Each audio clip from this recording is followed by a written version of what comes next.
আহলান সাহলান, মাহে রমাদান। সবাইকে রমাদানের শুভেচ্ছা জানাচ্ছি। ঢাকা ইউনিভার্সিটির সি ইউনিটের রেজাল্ট সমাচার কিভাবে দেখা হবে, ঢাকা ইউনিভার্সিটির এমসিকিউ এর অ্যান্সার কিভাবে কাউন্ট করা হবে, এই বিষয়টা এত সমালোচনা, এত আলোচনা, এত ক্ষোভ, এত কিছুর পরেও ক্যান্সেল কিংবা বাতিল হয়নি ঢাকা ইউনিভার্সিটির 2024-25 সেশনের সি ইউনিটের পরীক্ষা। কেননা এখানে যারা দায়িত্বে পায় তারা মনে করে তারাই সর্বসর্বা, তাদের উপরে কথা বলার মতো কেউ নাই। সবাই নিজের একটু কি বলা হয়, পাওয়ার যেটা সেটা আসলে ইউজ করতে চাই বেসিক্যালি।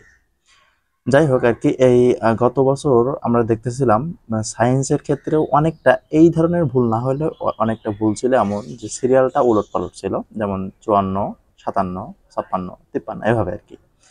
ওটাও ঢাবি কোনো অ্যান্সার দেয়নি বা বিশ্লেষণ করেনি। এবছর সেম করছে। এবছর এজন্য এবছর যে কি বলা হয়, একটা সেট তো কোনো সমস্যা হয়নি, তাই না? আর একটা সেটে শুধুমাত্র সমস্যাটা হয়েছে।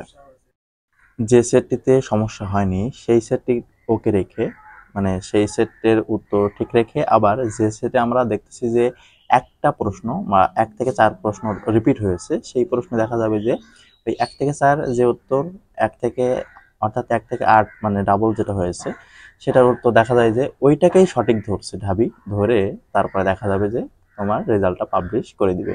কেননা গতবার আমরা যে ভাইবটা দেখছিলাম সেটাও কিন্তু এমনটা হয়েছিল। পরীক্ষা ক্যান্সেল না করার মেইন রিজন হলো যারা পারবে ওই 4টা তারা তো এমনি পারবে। আবার ঢাবিতে পরীক্ষা 2 বছরই ক্যান্সেল হয়েছিল, একটা 2011 সালে, একটা 2018 সালে। দুইবারই পরীক্ষা ক্যান্সেল হওয়ার মেইন রিজন ছিল প্রশ্ন ফাঁস হওয়া। যেহেতু এইবার একটা কি বলা হয়, মিস্টেক হয়েছে আর কি, প্রশ্ন করার পরে ক্রস চেকিং না দেওয়ার কারণে যে মিস্টেক হয়েছে, এটাকে মিস্টেক না হিসাবে কাউন্ট করেই ঢাবি তার কি বলা হয় কাঙ্ক্ষিত লক্ষ্যের দিকে এগিয়ে যাচ্ছে আর কি। যে পরীক্ষা নামমাত্র একটা পরীক্ষা, কারণ আমরা অনেকেই মনে করি যে কি বলা হয়, অ্যাডমিশন ঢাবিতে চান্স পাইলে মানে সবকিছু হয়ে যায়। বেসিক্যালি বিষয়টা এমন না, কেননা এখানে চান্স পাইলে জাস্ট পড়ার কি সুযোগটা আসলে পাওয়া যায়, ঠিক আছে? এই জন্য ঢাবি এর বিষয় নিয়ে খুব বেশি মাথা ঘামাননি, বা এটা নিয়ে অনেক সমালোচনা হইলেও কেউ কোনো কর্ণপাত করেনি আসলে।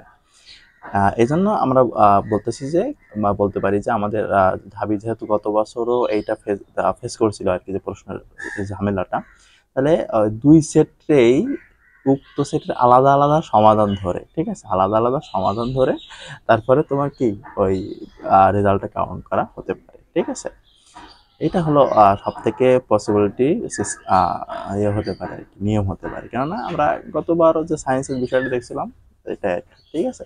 এই জন্য ওই বিষয়টা নিয়ে আলটিমেটলি মাতামাতি করার লাভ নেই। অনেকেই দেখা যাবে যে দুর্ভাগ্যবশত হয়তো একটু আহ, কোনো কিছু একটা হয়ে যাইতে পারে, কিছু করার নাই তো, কেননা কর্তৃপক্ষ যদি এটা সংশোধন না দেয় তাহলে কিছু করার নাই, তাই না?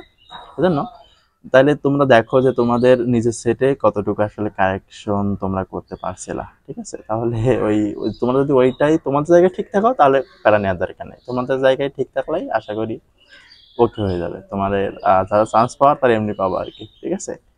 ওকে, মন খারাপ করার দরকার নেই। রেজাল্ট খুব দ্রুতই পাবলিশ হয়ে যাবে ইনশাল্লাহ। তোমাদের জন্য শুভকামনা থাকবে। রমাদানের আবারও শুভেচ্ছা জানিয়ে আজকের মতো বিদায় নিচ্ছি। আল্লাহ হাফিজ।